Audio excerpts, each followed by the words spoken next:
The Magicians, the Kakistocracy, the reign of a fool. The preface. Blue Midnight, aka Blake, is a new name. Dark Midnight, the King of Death. He struggles to live in the open as Mortimer, King of the Grim Reapers. He tries to hit the ground running, but everyone's treating him differently. Most people are scared of him, or see him as a usurper, for his stealing the empire, as they said.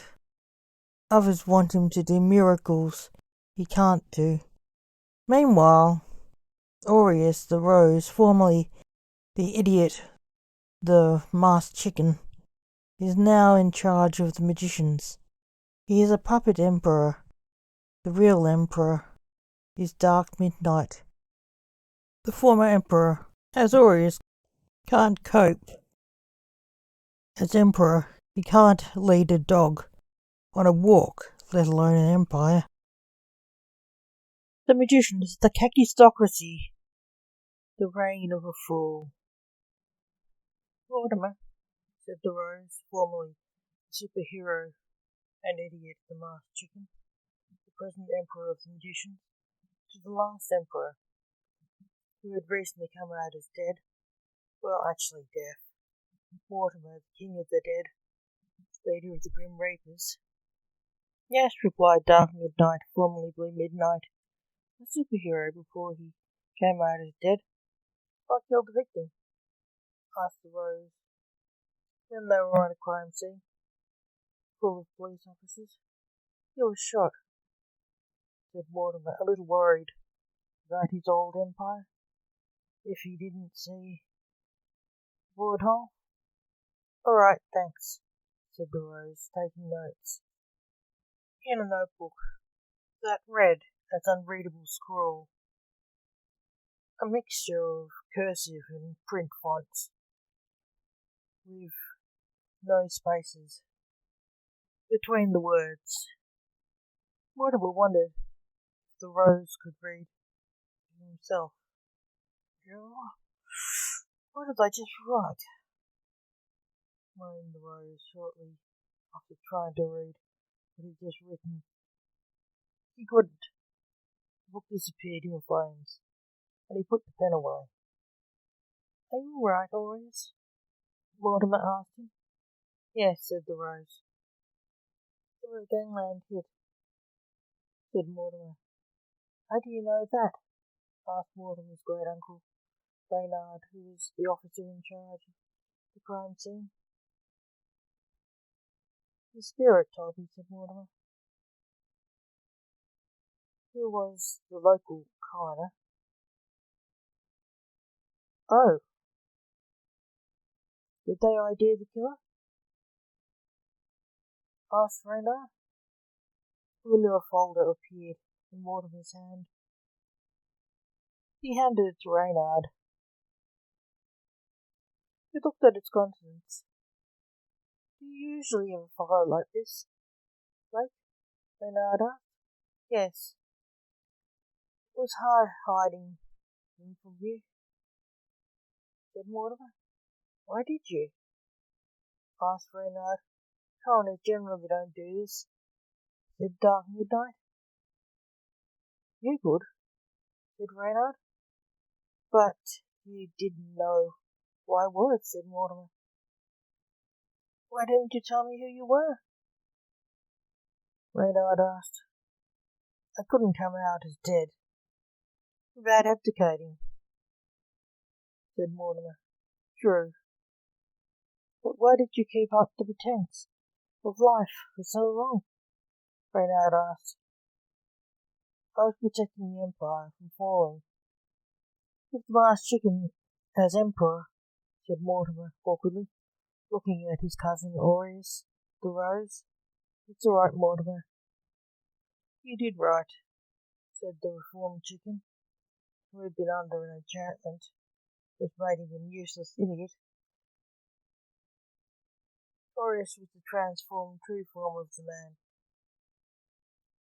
He was now a normal man, with normal faults. He was no leader, he was distractible and disorganized, which was why he needed the help of the charismatic, organized, born leader Mortimer. He got help in secret because he felt ashamed of his faults and uselessness as a leader. Good idea, Blake, said Reynard, but with what you knew, we could have solved the cases quicker. Yes, Mortimer, aka Blake Alexander, agreed. Later at the morgue, Dr. Deaf said inwardly, who worked in the hospital where the morgue was. What do you want, Jack? I'm the coroner, Dr. Blake Alexander, who Jack always called Dr. Deaf, because he was the doctor of the dead. A coroner. I need your help, Doc, said Jack Taylor. Don't call me Doc, snapped Blake. What do you want? Come with me, ordered the orderly. Why? Blake asked suspiciously. Just come, said Jack. 5 minutes later, Blake gave in. His colleagues pestering again, as he usually did. Jack never took no for an answer. Blake followed the orderly to a room where Blake saw a reaper leaving. Jack didn't. Hi, sir, said the reaper. Seeing Blake? He's dead, said Jack, showing Blake a dead patient. I know, said Blake. Bring him back, said Jack. Blake rolled his eyes. For the 100th time, I can't bring back the dead, mumbled Blake. You can, he's famous, said Jack. I can't, he's dead, said Blake.